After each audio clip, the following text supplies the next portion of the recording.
Welcome back, everybody. My name is Chris Patrick, and today we are on video number 5 of our RC racing video series on how to get back into RC racing, or how to start with RC racing.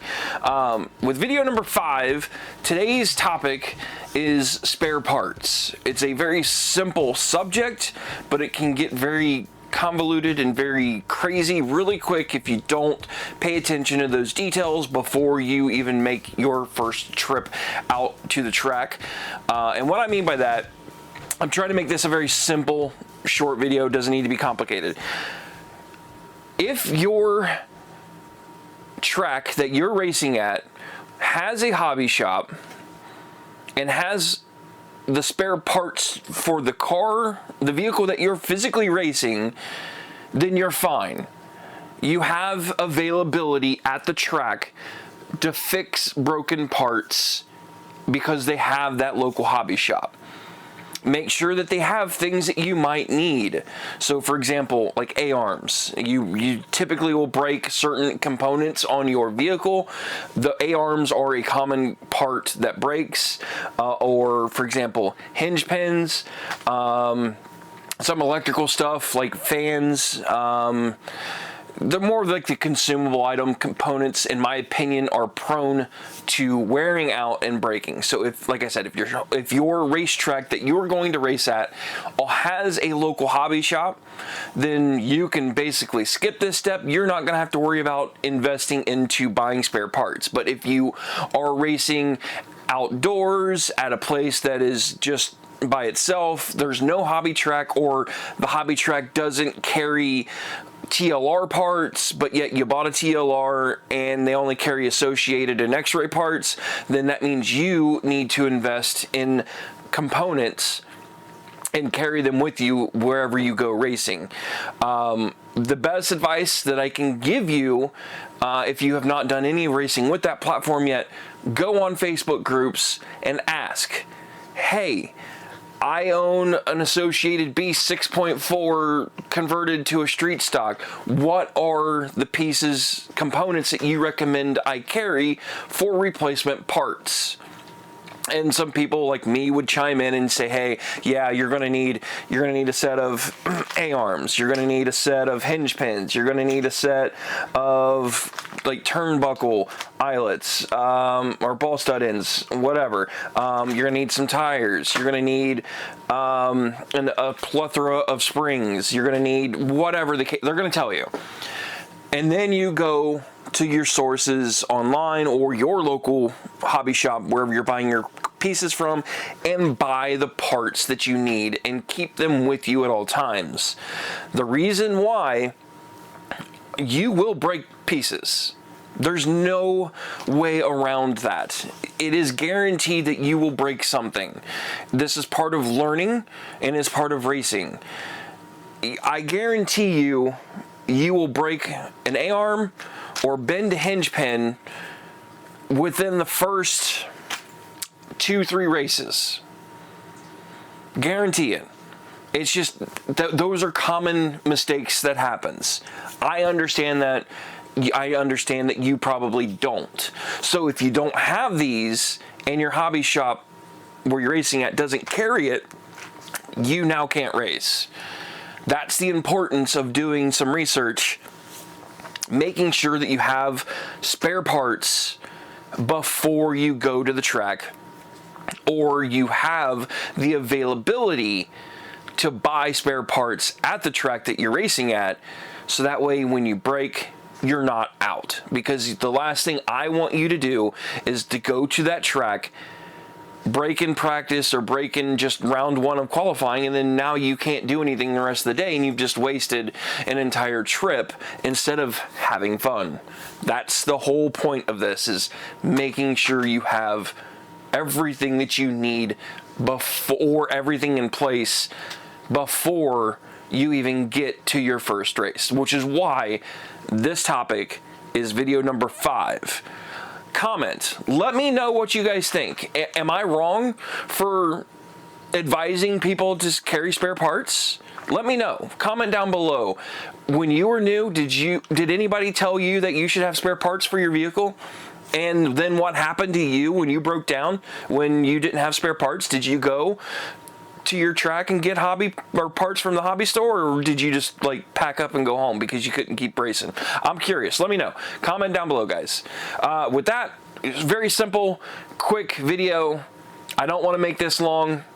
Hopefully you all have a great day, and hopefully I've taught you something on just the basics of spare parts, how to get them, and why. Very simple topic, but in my opinion, it's a very important topic that needs to be said. Hence the reason why we're making this video. With that, we're gonna wrap this video up. Hopefully I see you guys on the track. Later, y'all.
Well, oh, you're fine. I know that you guys are moving from there to there, so yeah, in a week it'll all be nice and neat and organized. But today, I'll be back. I'll be back. I got a bunch of people that come down here, so.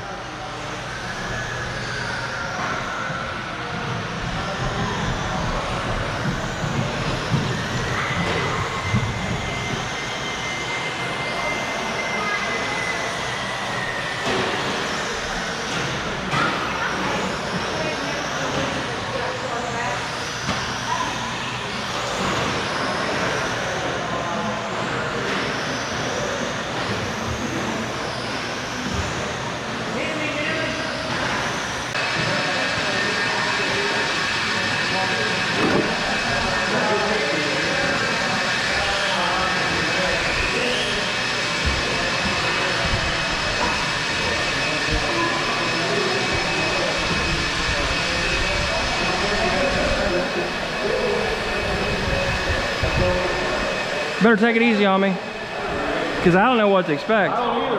You guys can do it fine. I don't know what my car's going to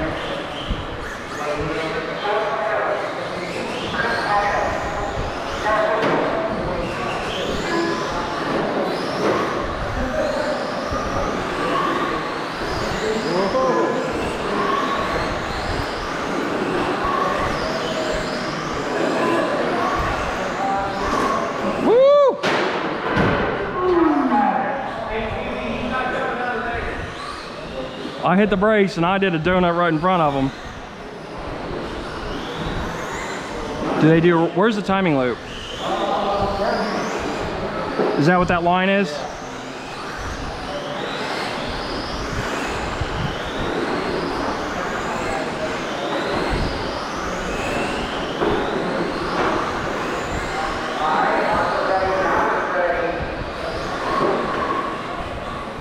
What's the order?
Come on, tire.